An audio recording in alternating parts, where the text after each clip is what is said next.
Once I turned around, the first guy was right in the front of me. An 82-year-old Orange County woman claims two men scammed her and got away with $11,000 from her bank account. It was terrible. It was terrible. And it bothered me to this day, and I can't sleep sometime at night.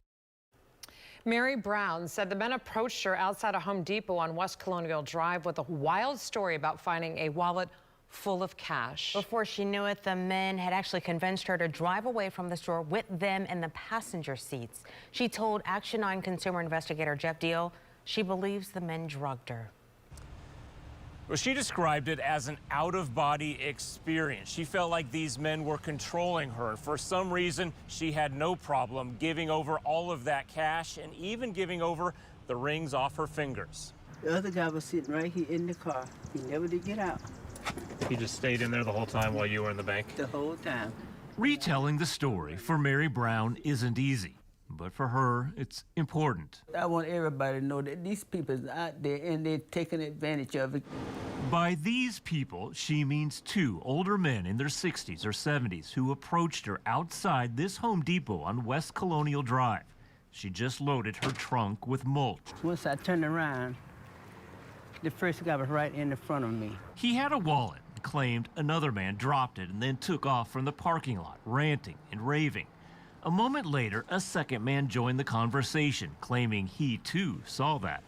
The three of them took a quick peek inside the wallet.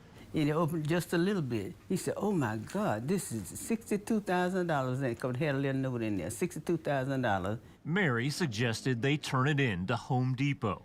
But the men convinced her all three of them should divvy up the money. They said the sheriff's office would hold on to it for 90 days, then they would never see it again. And that's when they got in my car. You know, a man in the front and a man in the back, and I never seen these people before. That's something I would never do in my life. So they drove from the Home Depot to the Vision Works nearby, which is this building right over here, to get away from the prying eyes of Home Depot's surveillance cameras. The men convinced Mary they each needed to add money to the pot so they could split it up evenly. Mary's bank was just up the road. So this man sitting in my car with me, he said, "How much money you got?" It didn't take long before Mary was in and out of the Truist Bank with $11,000 in cash.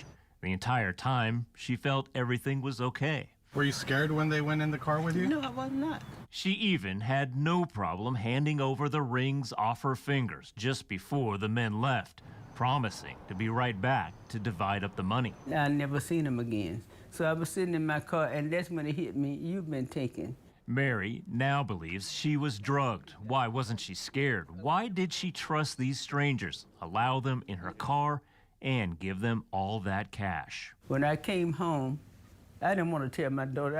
I felt so stupid. I'm sorry. I felt so bad. She obviously did tell her daughter, and now she wants everyone else to know about what happened. The Sheriff's Office Economic Crimes Unit is investigating this case. They tell us it's still early in the investigation, but they will do everything they can and look at all leads to try to bring justice for Mary. Reporting in Orange County, Jeff Deal, Channel 9 Eyewitness News. Wow, that is truly unbelievable. The Orange County Sheriff's Office sent a statement about the situation saying, quote, "This case has been assigned to the Economics Crime Unit. The lead detective has been in contact with the victim and her family. The detective is still in the early phases of the investigation and will investigate all available leads in an effort to bring justice to our victim." Such an awful story. Yeah. Hopefully the people get caught. She gets her money back.